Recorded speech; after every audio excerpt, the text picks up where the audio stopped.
Muito bem, nós estamos aqui para mais um programa nesse canal do YouTube, onde estamos gravando um comentário bíblico para você, tipo vídeo, para que depois você tenha no conforto da sua casa ou no seu carro, aonde você estiver, um estudo bíblico, onde você pode aprender mais do Novo Testamento.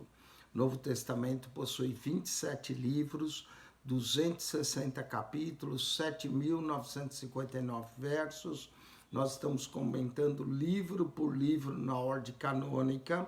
Estamos no 13º livro na ordem canônica, que é 1 Tessalonicenses. 1 e 2 Tessalonicenses marca metade do Novo Testamento em termos de livros, mas não em termos de capítulos e versos. Como eu disse, o conteúdo mais maçante do Novo Testamento está nos primeiros 6 livros, há mais capítulos nos primeiros 6 livros e versos do que no restante dos 21 outros livros. Então o Novo Testamento não está dividido igualmente, né? Conteúdo em massa está nos primeiros 6 livros, Mateus, Marcos, Lucas e João. Só os 4 evangelhos são 89 capítulos, né? Depois o livro de Atos, com mais 28, forma 117. A carta de Paulo aos Romanos, com mais 16 capítulos, forma já 133 capítulos dos 260. Então, nós temos mais da metade do Novo Testamento nesses 6 primeiros livros, né? Mateus, Marcos, Lucas, João, Atos e Romanos. Na ordem canônica, então, nós temos Mateus, Marcos, Lucas, João, Atos, Romanos, 1 e 2 Coríntios, Gálatas, Efésios, Filipenses, Colossenses e o 13º livro, primeira carta de Paulo aos Tessalonicenses. Essas cartas de Paulo aos Tessalonicenses, primeira e segunda, são cartas escatológicas. O tema delas é o dia do Senhor, a volta de Cristo. E agora nós vamos entrar nesse capítulo 4. A primeira carta, Paulo trata da volta de Cristo nos ares, o arrebatamento da igreja. A doutrina do arrebatamento não é invenção nossa, está na Bíblia, em primeira carta de Paulo aos Tessalonicenses, capítulo 4. Na segunda Tessalonicenses, Paulo fala da vinda do Senhor, da manifestação visível de Cristo para aniquilar o anticristo, o homem do pecado. Mas na primeira carta aos Tessalonicenses, Paulo fala do arrebatamento. Então nós vamos ler o capítulo 4. Aqui, o capítulo 4 começa o terminar do livro. Por quê? Porque a primeira palavra que vem é finalmente. Paulo está terminando a carta e ele está dizendo finalmente, não é? Esse finalmente começa a marcar o fim da carta. Paulo escreve a razão, porque ele escreveu, ele queria saber da fé dos irmãos. Capítulo 3, ele mandou Timóteo, ele estava em Atenas, ficou sozinho, mandou Timóteo, fiel companheiro, ministro do Senhor, como ministro de Deus, como ele relata, Timóteo, cooperador com ele, teve notícia da fé dos irmãos, confortou, exortou os irmãos, voltou com a boa notícia. Paulo estava em Atenas quando mandou Timóteo. Quando Timóteo regressa, Paulo já estava em Coríntios. E de Coríntios, Paulo escreve no ano 51 essa carta para os irmãos tessalonicenses, para confortar a fé deles, para mostrar também o desejo que ele tinha de regressar a Tessalônica, mas que até agora não tinha sido preparado-lhe ocasião para tal. E agora no capítulo 4, ele está terminando a carta e ele diz: finalmente, irmãos, vos rogamos e exortamos no Senhor Jesus. Vamos ver o rogo, a exortação que ele trazia, que assim como recebeste de nós, de que maneira convém andar e agradar a Deus. uma vez que a pessoa tinha se convertido, uma vez que a pessoa havia recebido o evangelho, abraçado a fé, Paulo usa receber-se de nós, não é como recebimento do evangelho, aí eles deveriam andar de maneira a agradar a Deus. Então, qual que é a maneira de agradar a Deus? Andar em santidade. Paulo vai tratar disso aqui nesse capítulo. Finalmente, irmãos, vos rogamos, exortamos no Senhor Jesus, que assim como recebeste de nós, recebeste o evangelho, de que maneira convém andar e agradar a Deus. O andar do crente deve ser um andar que agrade a Deus, não é? Andar e agradar a Deus. Assim andai, para que continuais a progredir cada vez mais. A vida do cristão é uma vida de progresso, não é? O cristão não deve regredir, o cristão não deve voltar à vida velha, mas o cristão progride. Progride de que forma? Em santidade. Progride de que forma? Andando de tal forma que agrade a Deus. E a forma de agradar a Deus é em santidade. Verso 2, porque vós bem sabeis que mandamentos vos temos dados pelo Senhor Jesus. Quais eram os mandamentos? Mandamento de amar uns aos outros, mandamento de viver em santidade, eram os mandamentos, né? Os mandamentos que temos mandado pelo Senhor Jesus. Verso 3, porque essa é a vontade de Deus. Vamos ver a vontade de Deus revelada para a igreja de Tessalônica, que serve para nós hoje. Porque esta é a vontade de Deus, a vossa santificação. Então, a vontade de Deus para o crente é a santificação. A vontade de Deus para o não crente é a salvação. Aquele que ainda não alcançou a salvação, a fé em Jesus, a vontade de Deus é que essa pessoa seja salva. Paulo fala isso na sua carta a Timóteo, porque é a vontade de Deus que todos os homens venham à salvação, ao conhecimento da verdade em Cristo Jesus. Mas para o crente, a vontade de Deus é a santificação. O crente que já alcançou a fé em Jesus, já alcançou a salvação em Jesus, agora ele tem que confirmar essa salvação através da santificação. Por isso Paulo diz, porque essa é a vontade de Deus, a vossa santificação. E vamos ver como é que a santificação ocorre. No caso, para os Tessalonicenses, Paulo diz a vossa santificação e que vos abstenhais da prostituição. Interessante, Paulo estava em Coríntio quando escreve isso, e em Coríntios havia no Acro Coríntio, naquela montanha, havia o templo a Afrodite, onde havia mais de 1000 sacerdotisas prostitutas. Então Paulo percebe que na cidade de Coríntios, prostituição era um perigo, era um problema. Na Acaia e quem sabe na Macedônia também. Então ele escreve a vossa santificação e que vos abstenhais da prostituição. O crente deve viver uma vida pura, o crente não deve viver na imoralidade. Então vos abstenhais, evite a prostituição. Não é? Entre os gregos, talvez havia muita licenciosidade, muitos prazeres carnais. Entre os romanos, então, ainda era maior. Não é? Eles promoviam festa com muito vinho, festas que acabavam acabando em verdadeiros bacanais, não é? Em verdadeiras solta da carne. Então Paulo diz, a vontade de Deus para vós, a vossa santificação e que vos abstenhais da prostituição. Cada um de vós sai possuir o seu vaso em santificação e honra. Vaso, Paulo está se referindo ao corpo. Cada um de vós saiba possuir o seu vaso, que seja vaso de honra, de santidade. Cada um de vós saiba possuir o seu vaso em santificação e honra.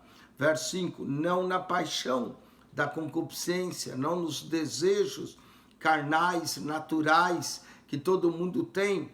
Então o crente tem que aprender a se abster dessas coisas, a confiar em Deus para lhe libertar das concupiscências da carne, não na paixão de concupiscências, como os gentios que não conhecem a Deus. Os gentios que não conheciam a Deus viviam nas suas concupiscências, bebedices, orgias, glutonarias, tudo que prazeres carnais dos gentios que não conheciam a Deus. Ninguém, verso 6, oprima ou engane a seu irmão em negócio algum. Outra coisa que Paulo trata é que entre crentes não deve haver desonestidade.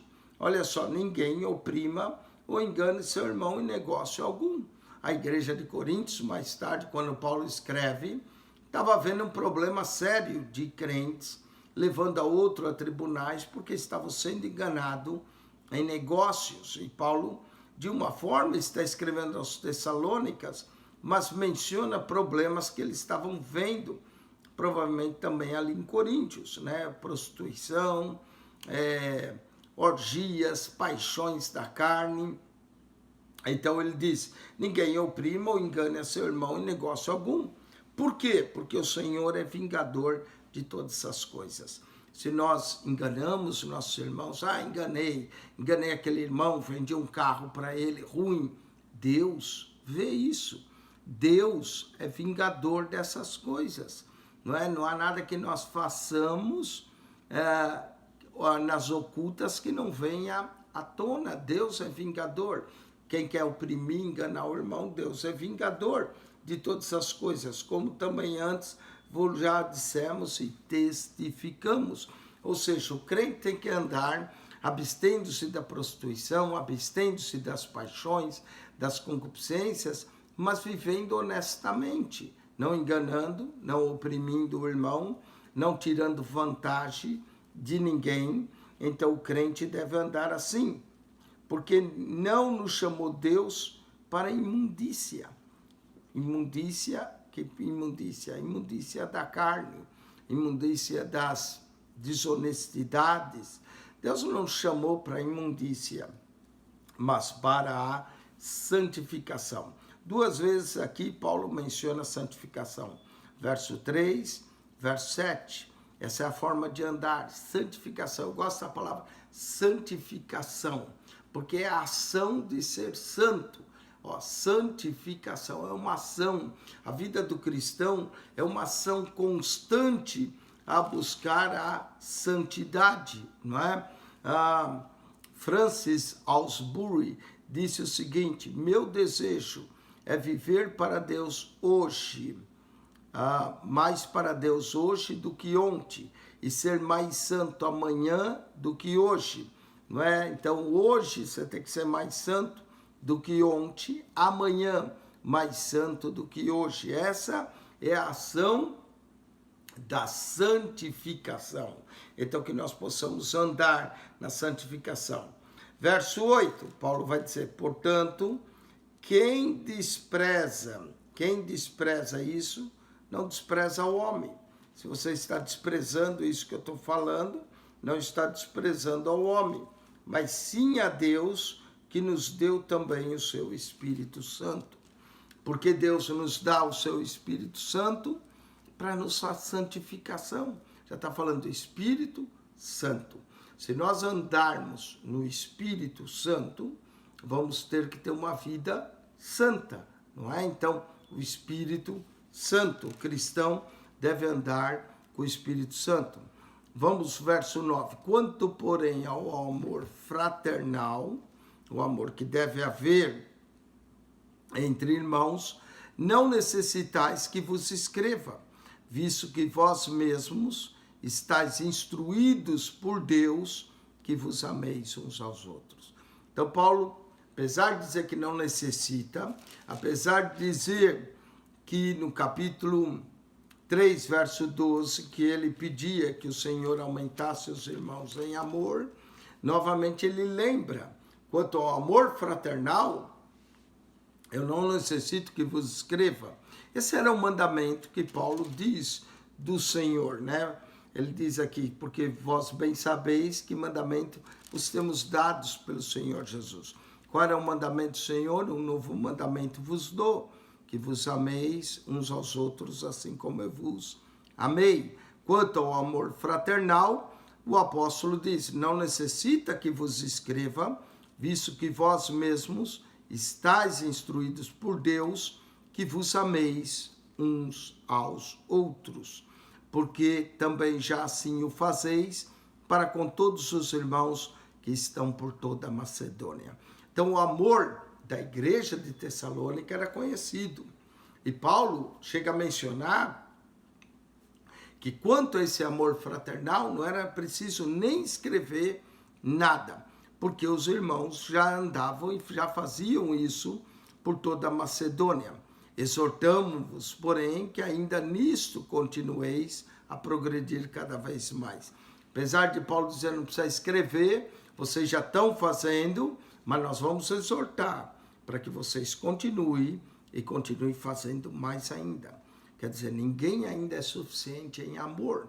Não importa quanto amor você tem, quanto amor você ama, seus irmãos, sempre há lugar para mais amor, sempre há lugar para continuar progredindo em amor.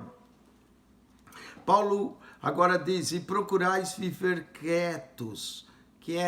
Muita gente fica inquieta, perturbada. Paulo diz, procura viver quieto e tratar dos vossos próprios negócios, não é? Trate dos seus negócios, ninguém se meta em negócios alheios, né, que não foi chamado. Trate dos seus próprios negócios, trabalhe com as vossas próprias mãos. Crente tem que ser trabalhador, não pode ser viver na custa dos outros, não é? Trabalhe com vossas próprias mãos, como já vos tenho mandado, para que andeis honestamente. O crente deve andar em santidade, o crente deve andar em honestidade, para que andeis honestamente, para que os que estão de fora e não necessitais de coisa alguma. Imagine um crente que não trabalhava, o testemunho que ele ia dar. Um crente que ficasse pedindo para um não crente para ajudá-lo, mesmo que fosse parente.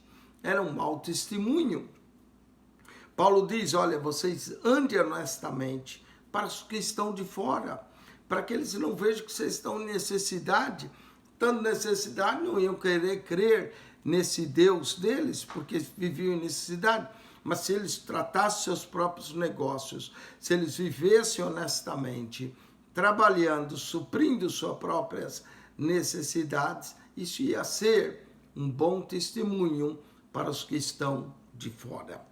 Aí Paulo agora vai falar da vinda de Cristo nas nuvens, da vinda de Cristo em glória, do arrebatamento, verso 13 a 18, da primeira epístola de Tessalônicas, capítulo 4, 13 a 18, nós vamos encontrar a doutrina do arrebatamento da igreja. Olha só, não quero, porém, irmãos, que sejais ignorantes. Esse era um costume de Paulo falar dessa forma, quando ele queria apresentar um assunto. Na carta aos Coríntios, também quando ele fala dos dons espirituais, Paulo diz a mesma coisa acerca dos dons espirituais. Não quero, irmãos, que sejais ignorantes. Hoje, a palavra ignorante, ela pode ser até uma palavra ofensiva, se chamar alguém de ignorante. Mas naquela época, falar isso era dizer, eu não quero que falte conhecimento de vocês nessa área. Não é? Então, não é ofensivo ignorante aqui, quer dizer ignorância do fato, do conhecimento. Quando Paulo diz em 1 Coríntios 12, ele está falando acerca dos dons espirituais, está ensinando. Então, toda vez que Paulo vai ensinar algo, ele diz, não quero que sejais ignorantes, não é no sentido hoje que a gente usa essa palavra, você é um ignorante, até para ofender alguém. Naquela época não era ofensiva, era uma forma de introduzir um assunto, ou um ensino que Paulo ia trazer. Então, quando ele disse, não quero, porém, irmãos, sejais ignorantes, ele vai trazer um novo ensino, não é mostrar algo novo, que talvez os irmãos não sabiam. E alguns, quando Timóteo voltou, trouxe a notícia que alguns irmãos estavam tristes, porque tinha gente já passando para a eternidade, gente morrendo, que não tinha visto ainda a volta de Jesus. E talvez esse foi uma das, apesar de Timóteo trazer boas novas acerca da fé, do amor dos irmãos, do trabalho deles, da perseverança deles, da paciência em meio à tribulação, também pelo jeito que Paulo vai falar aqui, ele também recebeu notícia que havia dúvidas com relação à vinda de Jesus. Por que Jesus ainda não tinha vindo? E Paulo disse, não quero, porém, irmãos, sejais ignorantes acerca dos que já dormem, de alguns que já tinham partido, para que não vos entristeçais como os demais que não têm esperança. Qual é a esperança do crente? A esperança do crente é de estar com Cristo.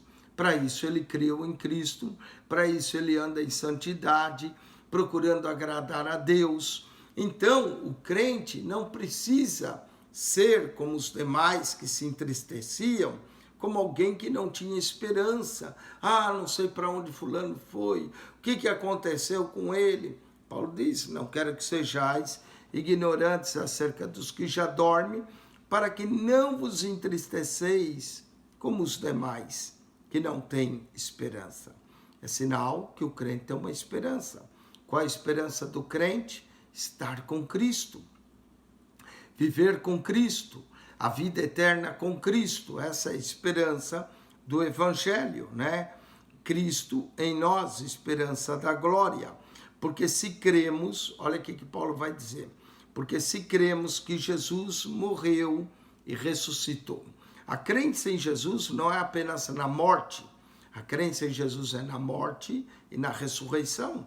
Não é crer só na morte, é crer em metade do Evangelho. É crer que Jesus morreu pelos nossos pecados, mas não ressuscitou. Jesus seria um grande mártir, seria uma história, uma figura histórica, mas o que torna Jesus o nosso Salvador e Senhor é o fato que ele ressuscitou. Ressuscitou, está vivo, está presente, podemos orar, falar com ele, porque ele é vivo, não é um Senhor morto, mas é um Senhor vivo. Então, porque se cremos que Jesus morreu e ressuscitou, assim também aos que em Jesus dormem, aos que já partiram com Cristo, Deus os tornará a trazer com ele. Uau, a esperança que nós temos em Deus da ressurreição. Paulo aqui vai falar duas coisas, a ressurreição e o arrebatamento. A ressurreição para os que dormiram em Cristo.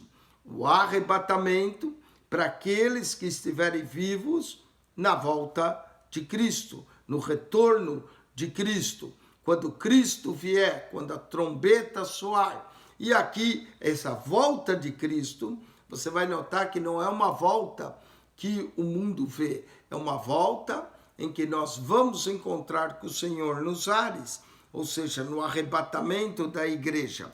Dizemos, Paulo diz aqui, porque se cremos que Jesus morreu e ressuscitou, também os que em Jesus dormem, Deus os tornará a trazer com ele. Como é que vai ser isso? Vamos ver. Dizemos, pois isto, pela palavra do Senhor, que nós, os que ficarmos vivos para a vinda do Senhor, não precederemos aos que dormem. O que Paulo disse? Não quer dizer que nós que estamos vivos temos mais vantagem dos que já partiram. Nós não precederemos, nós não estaremos na frente daqueles que dormem. Olha só que Paulo vai ensinar aqui. Dizemos isso pela palavra do Senhor. Essa palavra não era de Paulo, era a palavra do Senhor. Que nós, os que ficarmos vivos para a vinda do Senhor. Então, vai haver uma geração que vai estar viva para a vinda do Senhor. Já desde a época em que Paulo escreveu isso, no ano 51. Hoje nós estamos em 2020. Olha só que geração, quantas gerações passaram. Pode ser a nossa, pode ser a de nossos filhos, de nossos netos, ninguém sabe. Mas se for a nossa, nós os que tivermos vivos para a vinda do Senhor Jesus, não precederemos aos que já partiram antes de nós, aos que já dormem em Cristo. Olha que mistério, que palavra do Senhor. Porque o mesmo Senhor descerá do céu, Jesus há de voltar do céu, e com voz de arcanjo. O arcanjo que é revelado na Bíblia é o arcanjo Miguel. Dizem que há mais arcanjos, né? Arquianjo quer dizer o primeiro anjo. Arque é algo antigo, primeiro, antigo anjo. Ou pai de anjos, como alguns dizem, como se anjos tivessem filhos, né? Por isso eu prefiro o primeiro anjo do que pai de anjos. Mas é o anjo-chefe, é o anjo principal, é o anjo acima dos outros anjos, não é? Pois com a voz do arcanjo, né? Acho que é do arcanjo que também vem a ideia de arcebispo. Tem o bispo e tem o arcebispo, que é o bispo superior a todos, não é? Então tinha o anjo e tinha o arcanjo. Quando Jesus vier, vai vir com a voz, não do anjo, mas do arcanjo, do primeiro anjo, do anjo que é sobre todos os anjos. E esse anjo, o arcanjo que nos é revelado, é o arcanjo Miguel, não é? Então, com a voz do arcanjo, proclamando, e com a trombeta de Deus. A trombeta indicava o toque para que o povo marchasse no deserto. Então, quando o povo ia marchar, tocava trombeta. Quando vinham as festas, também tocava trombeta. As festas das trombetas, não é? Festa dos tabernáculos, normalmente toca-se a trombeta. Diz que há 3 festas importantes em Israel, Deuteronômio 16:16, todo varão comparecerá perante mim nessas 3 festas. Na festa dos pães asmos, que era a Páscoa. Na festa das semanas, que eram 7 semanas após a Páscoa, o Pentecoste. E na festa dos tabernáculos, não é? Na festa dos tabernáculos, que também era chamada festa das trombetas. Olha que coisa interessante. Cristo morreu por nós na Páscoa. O Espírito Santo veio no dia de Pentecoste.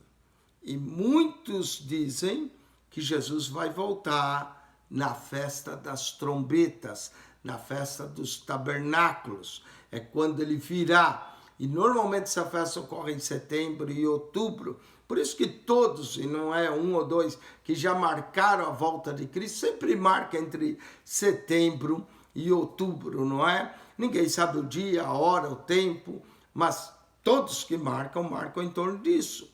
Porque a trombeta vai soar, a voz do arcanjo, ele virá, ele vai voltar, não é? Ele morreu na festa da Páscoa, o Espírito veio no Pentecostes, todos marcam sua volta na festa das trombetas, na festa da qual a trombeta irá soar e o povo será reunido num único tabernáculo com Deus, não é? Com a voz do arcanjo, com a trombeta de Deus. E olha que mistério, Paulo diz.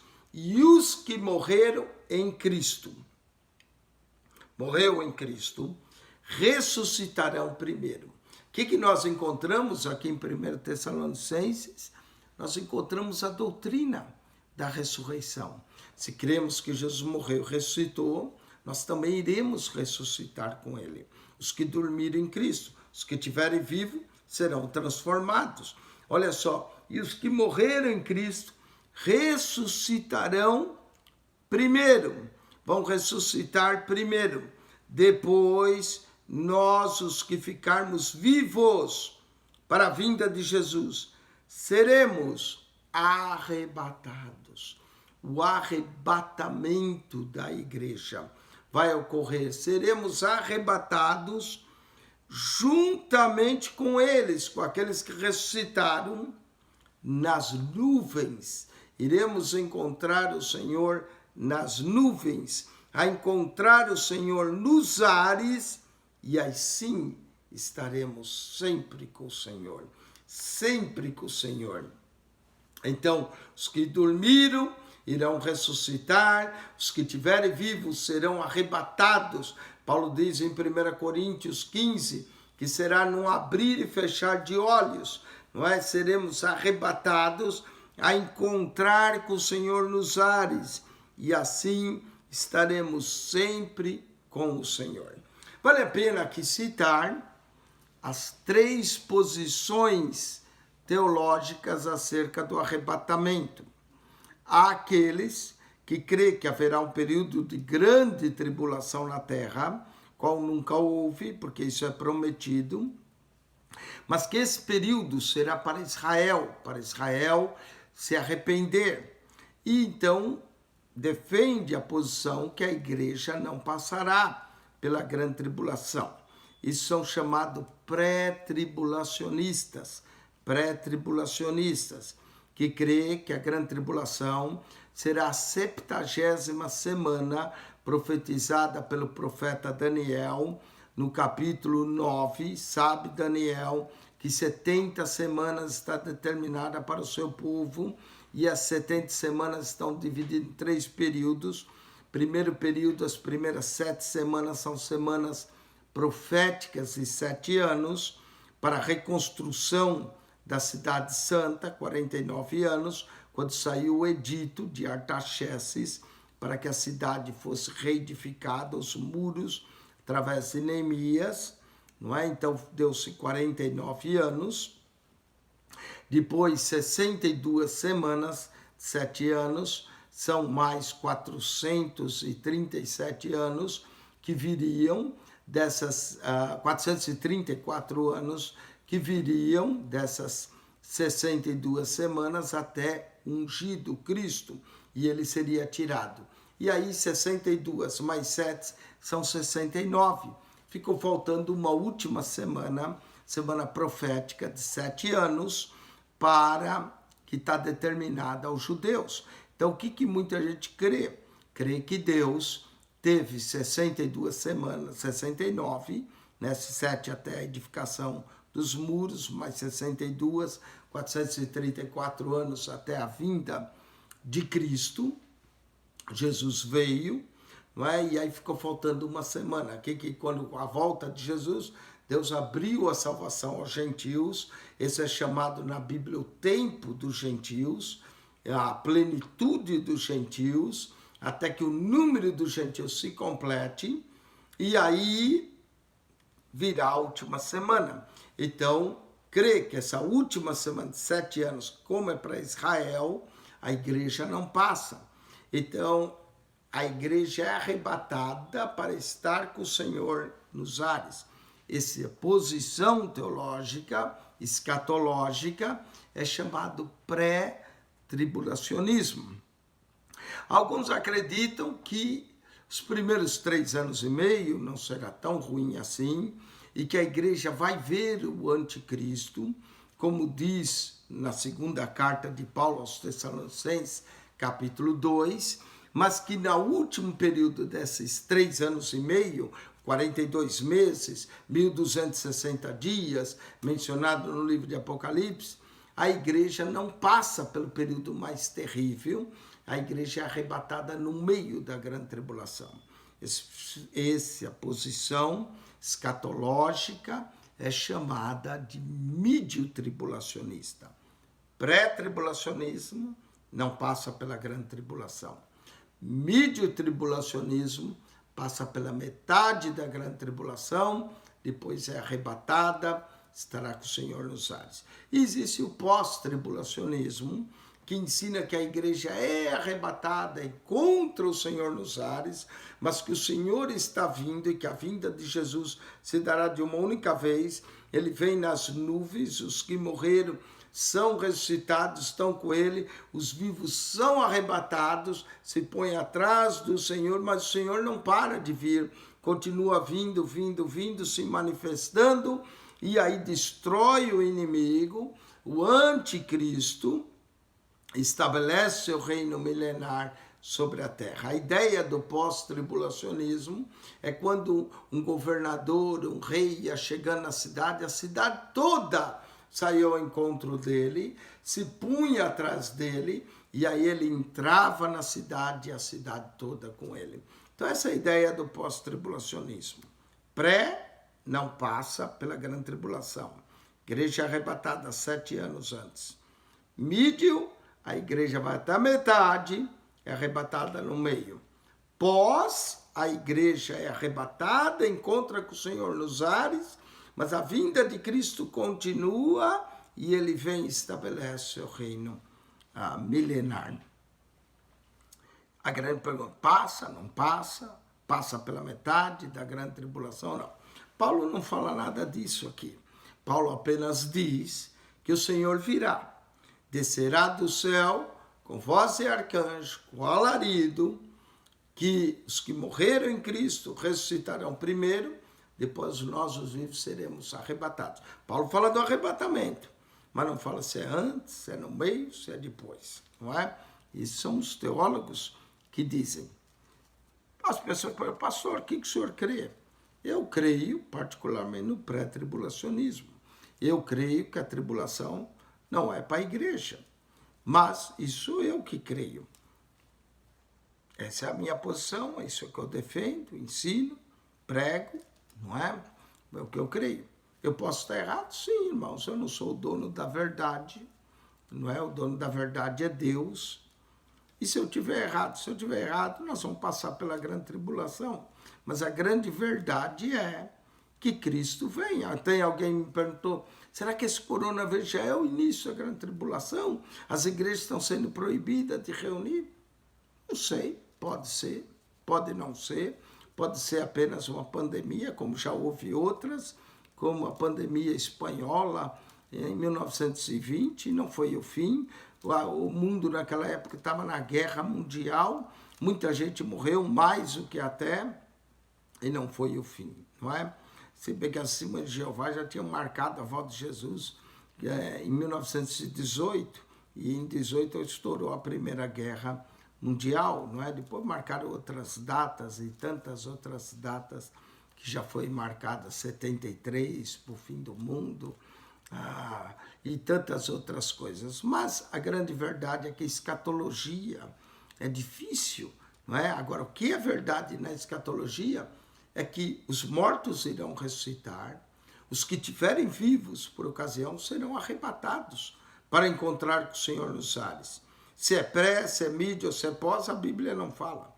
Não é? Nós temos ideias assim, eu posso dar várias posições, o porquê, não é? Mas aqui Paulo está falando do arrebatamento.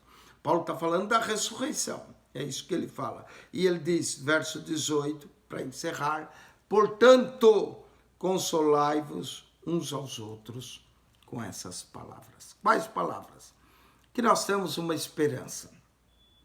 Que se nós dormirmos com Cristo, temos a esperança que na vinda do Senhor iremos ressuscitar com um corpo glorioso. E se nós estivermos vivos por ocasião da volta de Jesus, seremos arrebatados para encontrar com o Senhor nos ares. Então, nos consolemos com isso. Se partirmos, dormimos, a Bíblia chama de dormir em Cristo, e aqui não está falando do estado da alma, vale a pena dizer, porque tem gente que acha que o crente está lá dormindo. De acordo com Lucas 16, isso não é verdade. Jesus mostra que a pessoa está em estado de consciência. Não é? O dormir aqui é uma figura de linguagem, amaciando, suavizando, né? O sentido. Isso chama-se eufemismo, em figura de linguagem. Eufemismo é suavizando, é como seu pai ou sua mãe morreu. Em vez de eu falar, chegar para você e dizer seu pai e sua mãe morreu, que é uma notícia muito dura, eu digo seu pai e sua mãe passou para a eternidade. Morreu, na verdade, mas eu suavizei o sentido. Paulo faz a mesma coisa acerca dos que já dormiram em Cristo, mostrando o sono da morte, não o sono da alma, como alguns ensinam que a alma fica dormindo, né? A gente usa esse termo, a pessoa descansou, a pessoa faleceu, porque quando a pessoa morre, fica deitada, parece que está dormindo, né? mas está morto mesmo. Então, isso é eufemismo, não está falando da situação da alma, mas sim do corpo que descansou. Descansou, dormiu no Senhor.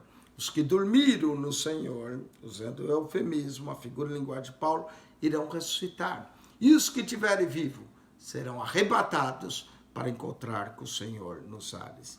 Portanto, consolai-vos uns aos outros com essas palavras. Palavra de esperança, palavra de fé, da ressurreição ou do arrebatamento. Arrebatados ou ressurretos, nós estaremos sempre com o Senhor Jesus. Quem esteve convosco para mais programa, pastor Eugênio Piacentini. Ajude a divulgar o nosso canal, espero que tenha sido de ensino para você, principalmente esse termo escatológico, dessa doutrina do arrebatamento e da ressurreição do corpo. Que Deus vos abençoe ricamente em Cristo Jesus. Que a graça de Deus seja convosco, o amor de Deus, nosso Pai, a comunhão do Espírito Santo. Deus vos abençoe grandemente, ricamente, em Cristo Jesus, e que vós consolai-vos uns aos outros com essas palavras. Palavras de Deus, palavras de fé, palavras de esperança em Cristo Jesus. Amém.